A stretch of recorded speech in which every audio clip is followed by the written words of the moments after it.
अस्सलाम वालेकुम, I am Mohammad Arham Hussain. Welcome back to our channel Alpha Physics. मैं उम्मीद करता हूँ आप सब खैरियत से होंगे और अपनी अपनी ज़िंदगी में कुछ ना कुछ प्रोडक्टिव कर रहे होंगे। इसी नई उम्मीद के साथ आज का लेक्चर हम स्टार्ट करते हैं। आज का लेक्चर जो हमारे पास इसकी डिस्कशन, जो टॉपिक ऑफ डिस्कशन है वो है NMD कैट के हमने MCQs देखने हैं जो हमारे पास 31 अगस्त यहाँ फर्स्ट MCQs हमारे पास सेकंड ईयर में से चैप्टर नंबर जो 14 है इलेक्ट्रोमैग्नेटिज्म। और एग्जामिनर NMD कैट के एग्जामिनर का टॉपिक ऑफ इंटरेस्ट क्या था बच्चों? हमारे पास force on a moving charge particle inside a magnetic field में से उसने MCQs दिया बच्चों। ये MCQs हमारे पास कंसेप्चुअल है और इसकी जो रेटिंग है, रैंकिंग है, वो हमारे पास टफ में आएगी, टफ वाले MCQs में आएगी बच्चों। आराम से कूल डाउन होकर अल्लाह ताला का नाम लेके इस MCQs को अंडरस्टैंड करते हैं, अपना पूरी एफर्ट इस पर इनपुट करते हैं और फिर अपना आउटपुट लेते हैं बच्चों। ठीक हो गया। इसकी स्टेटमेंट बच्चे हमारे पास बहुत लंबी है। स्टेटमेंट को हम पोर्शन में तोड़ के समझेंगे, अंडरस्टैंड करेंगे, उसके बाद हम इसका आंसर देंगे बच्चों। ठीक है। कहता है हमारे पास charge x and charge y, मैंने ये लिख दिया। मेरे पास एक चार्ज x है, QX एंड QY एंटर्स करते हैं। ये मेरे पास मैंने जो क्रॉस में बनाया ना मैग्नेटिक फील्ड लाइंस की डायरेक्शन क्या बच्चे? इनटू द पेज, तो उसको मैंने क्रॉस से बनाया है ग्रीन मार्कर से बच्चों। ठीक हो गया।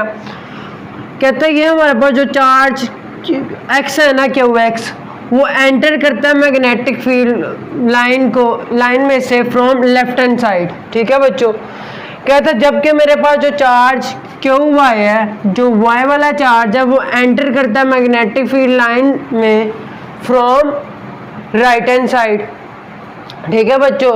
ये लेफ्ट हैंड साइड से एंटर किया, ये राइट हैंड साइड से एंटर किया बच्चों, लेफ्ट राइट। ठीक हो गया बच्चों।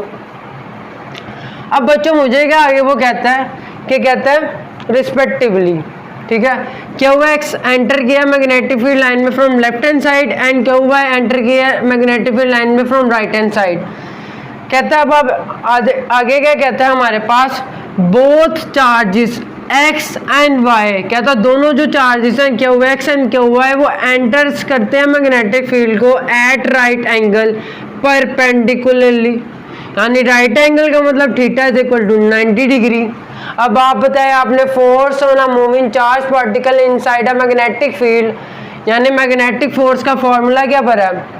Magnetic force on a moving charge particle inside a magnetic field is equal to Q into first vector मेरे पास क्या है? वेलोसिटी का क्रॉस प्रोडक्ट मैंने लेना है, वेक्टर प्रोडक्ट लेना है किसके साथ? मैग्नेटिक फील्ड के साथ।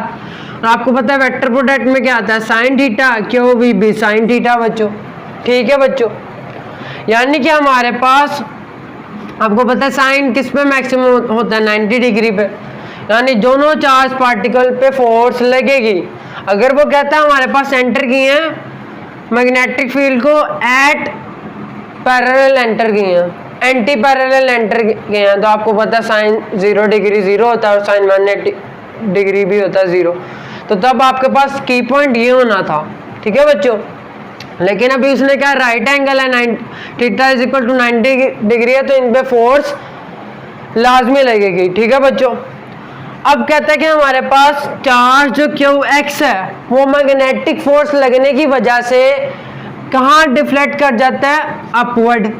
कहता है जबकि मेरे पास जो चार्ज QY है वो इसके ऑपोजिट डिफ्लेक्ट करता है। किसके ऑपोजिट? QX। ऑपोजिट का मतलब अगर QX ऊपर डिफ्लेक्ट किया तो QY कहाँ डिफ्लेक्ट करेगा? डाउनवर्ड। ठीक है बच्चों, ये बात समझ आई। कहता है अब हमने फाइंड आउट क्या करना है इससे? Find nature of charge on x and y। कहता है आपने बताना है कि मेरे पास x और y पे चार्ज क्या होगा। मैं कहता हूँ दोनों के ऊपर पॉजिटिव चार्ज होगा। सर कैसे प्रूव करें? अब बच्चों देखो हमारे पास हम यूज करते हैं, आपको पता है डायरेक्शन से रिलेटेड क्वेश्चन है। हमने इधर हमारे पास डायरेक्शन निकालनी है ऑफ मैग्नेटिक फोर्स। ठीक है बच्चों। और हमारे पास टॉपिक बहुत इंपॉर्टेंट है बच्चों। अब फ्लेमिंग लेफ्ट हैंड रूल हमें क्या कहता है? आपने अपनी उंगलियों को स्ट्रेच कर लिया mutually perpendicular to each other. ये मेरे पास थंब में इंडिकेट करता है किसकी डायरेक्शन को? मैग्नेटिक फोर्स की डायरेक्शन को। ये जो मेरे पास बच्चों सेकंड फिंगर है ना, ये वाली, ये हमारे पास इंडिकेट करती है direction of magnetic field. Magnetic field मेरे पास क्या आ रही है बच्चों, इनवर्ड आ रही है, इनवर्ड आ रही है ना मैग्नेटिक फील्ड। ये मैग्नेटिक फील्ड को रिप्रेजेंट करता है, ये इनवर्ड है, मैंने इनवर्ड कर ली। और हमारे पास QX लेफ्ट से कहाँ जा रहा है, राइट, लेफ्ट से कहाँ जा रहा है, right. Magnetic field line inward, QX left से राइट जा रहा है, तो मैग्नेटिक फोर्स कहाँ लग रही है, ऊपर की जानिब। ठीक होगा बच्चों, इसका मतलब उसने सही कहा कि QX मूव करेगा अपवर्ड। लेकिन बच्चों एक इधर की पॉइंट आपने याद रखना है, ये हमारे पास फार्मूला है फॉर पॉजिटिव चार्ज यानी फॉर प्रोटॉन। लेकिन अगर मैं कहूँ मैंने magnetic force on electron find out करनी है, उसका फार्मूला होता है नेगेटिव QVB साइन थीटा। अब बच्चों मेरी बात सुने, अगर मैं सपोज कर लेता हूँ, ज़्यादा बच्चों ने आंसर पता है इसका क्या किया है, यानी उन्होंने आंसर किया कि हमारे पास x के ऊपर क्या होगा, पॉजिटिव चार्ज, y के ऊपर नेगेटिव चार्ज होगा। सबसे पहले हम देख लेते हैं ये गलत क्यों है, y के ऊपर मेरे पास नेगेटिव चार्ज कैसे नहीं आएगा बच्चों। अब बच्चों ये देखें, अभी भी मेरे पास मैग्नेटिक फील्ड लाइन इनवर्ड है, हमारे पास मैग्नेटिक फील्ड लाइन बच्चों इनवर्ड है, और हमारे पास बच्चों चार्ज y है बच्चों, जो चार्ज y है वो राइट से लेफ्ट जा रहा है बच्चों, राइट हैंड साइड से लेफ्ट हैंड साइड जा रहा है। अगर मेरे पास y के ऊपर नेगेटिव चार्ज होगा बच्चों, तो मुझे अपने फ्लेमिंग लेफ्ट हैंड रूल की कन्वेंशन क्या करनी पड़नी है, रिवर्स करनी पड़नी है। अभी तो ये कह रहा है जो मैग्नेटिक फोर्स है वो डाउनवर्ड लगेगी, लेकिन अगर ये चार्ज y चार्ज नेगेटिव होगा तो फोर्स अपवर्ड लगेगी बच्चों। ठीक है बच्चों, बात समझ आ रही, फोर्स अपवर्ड लगेगी फिर, जबकि वो कह रहा है कि हमारे पास ये दोनों मूव्स इन ऑपोजिट मूव कर रहे हैं, यानी अगर एक अपवर्ड जा रहा है तो दूसरा डाउनवर्ड जाना चाहिए। तो इसके लिए हमारे पास y के ऊपर कौन सा चार्ज होना चाहिए, पॉजिटिव। ठीक है बच्चों, y के ऊपर पॉजिटिव चार्ज होगा, magnetic field line invert right से लेफ्ट जा रहा है, वेलोसिटी की डायरेक्शन इस तरफ है बच्चों। ठीक है बच्चों, ये वेलोसिटी को डिनोट करता है, मिडल फिंगर। ठीक है बच्चों, मैग्नेटिक फोर्स नीचे की जानिब, अगर नेगेटिव चार्ज होता फिर हमने इसको रूल रिवर्स कर देना था, ऊपर की जानिब लगना था। यानी जब दोनों x और q के ऊपर पॉजिटिव चार्ज होगा बच्चों, पॉजिटिव चार्ज होगा, और दोनों हमारे पास एंटर करते हैं मैग्नेटिक फील्ड लाइन में परपेंडिकुलरली टू ईच अदर।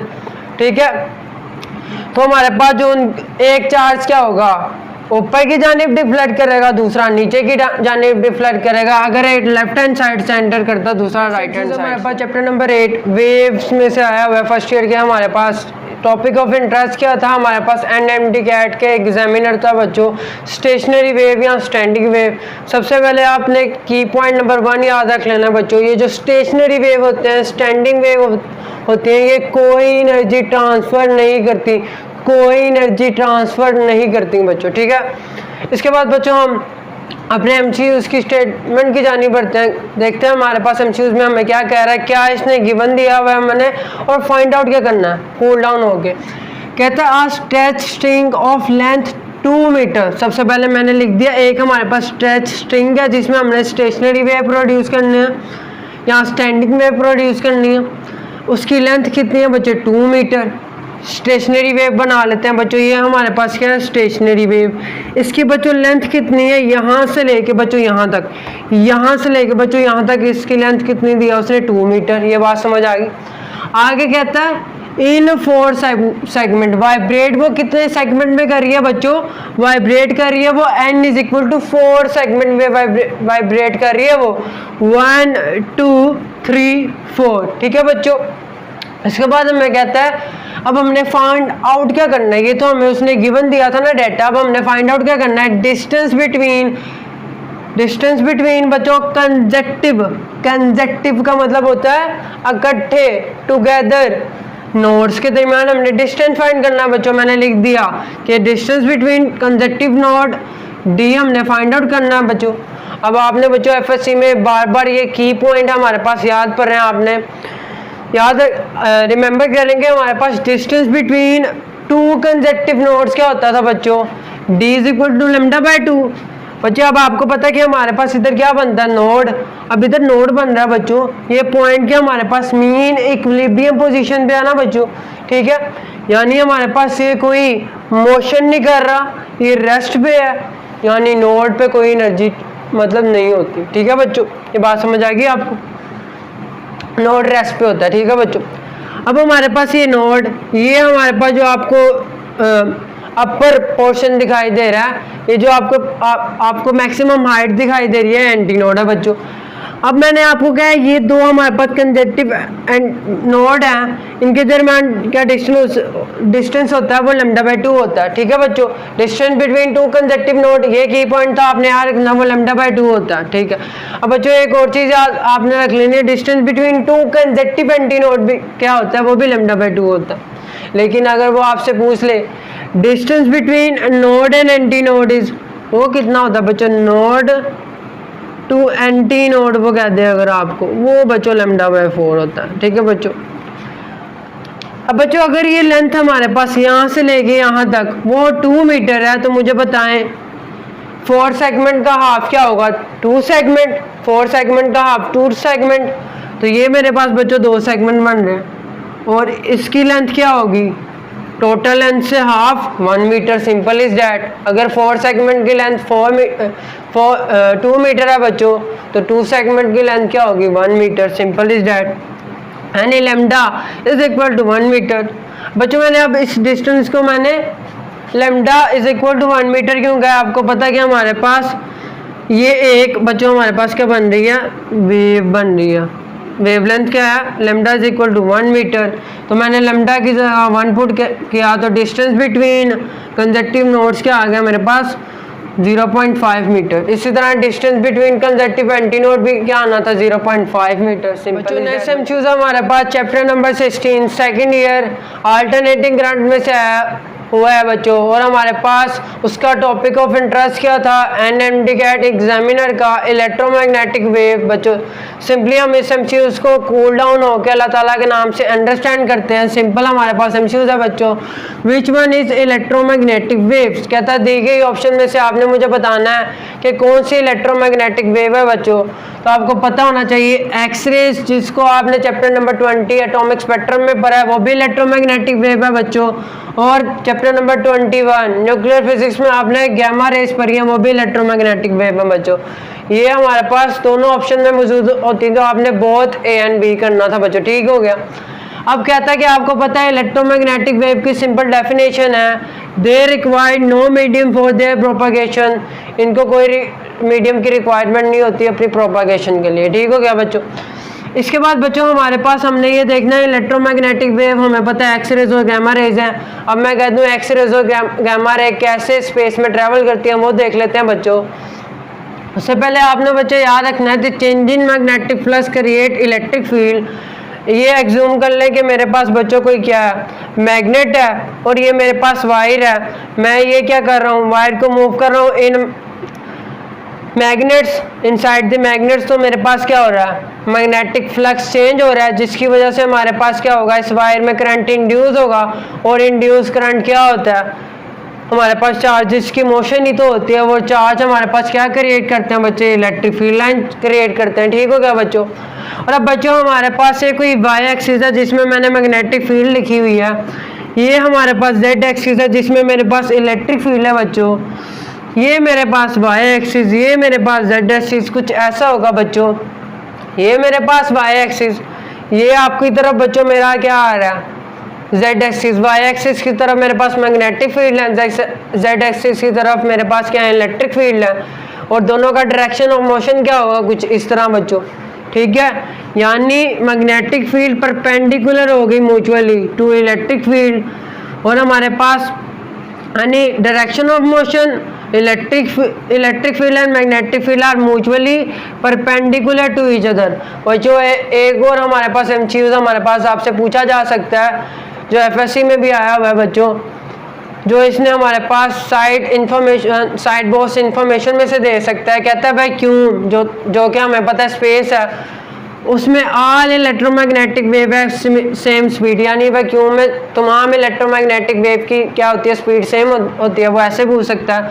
और वो स्पीड क्या होती है, स्पीड ऑफ लाइट होती है बच्चों। उसको कैसे निकालते हैं, c is equal to 1/√√ epsilon naught, जो कि परमिएटिविटी ऑफ फ्री स्पेस है, और एप्सिलॉन नॉट और म्यू नॉट क्या हमारे पास, परमिएबिलिटी ऑफ फ्री स्पेस है। जब आप इनकी वैल्यू पुट करेंगे आपके पास आंसर क्या आएगा, स्पीड ऑफ लाइट, यानी एक्स रेज और गामा रेज वैक्यूम में स्पीड ऑफ लाइट से। नेक्स्ट टाइम चूज हमारे पास चैप्टर नंबर 17 ऑसिलेशन में से आया हुआ बच्चों, फर्स्ट ईयर में से। सिंपली ये एमसीक्यूज हमारे पास एक कंसेप्चुअल एमसीक्यूज है, और हमारे पास एनएमडी कैट के एग्जामिनर का टॉपिक ऑफ इंटरेस्ट क्या था बच्चों, हमारे पास सिंपल हार्मोनिक मोशन में से पूछा है उसने। उसका topic of interest instantaneous displacement. ठीक है बच्चों, कंसेप्चुअल एमसीक्यूज है, कुछ मैथमेटिकल इसमें कैलकुलेशन होनी है।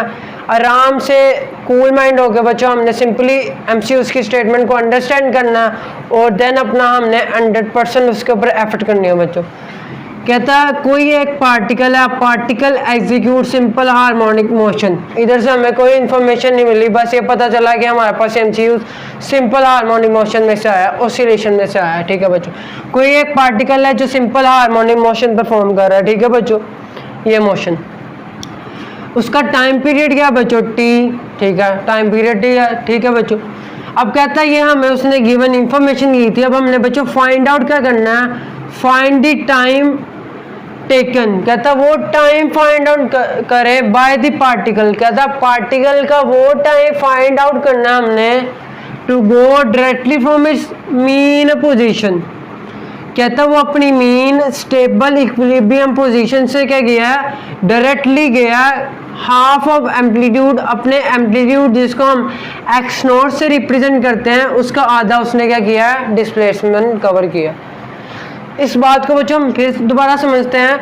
कहता वो टाइम आपने फाइंड आउट करना है जो पार्टिकल ने लिया है अपनी मीन स्टेबल इक्विलिब्रियम पोजीशन से एम्पलीट्यूड का हाफ डिस्टेंस डिस्प्लेसमेंट जानने के लिए।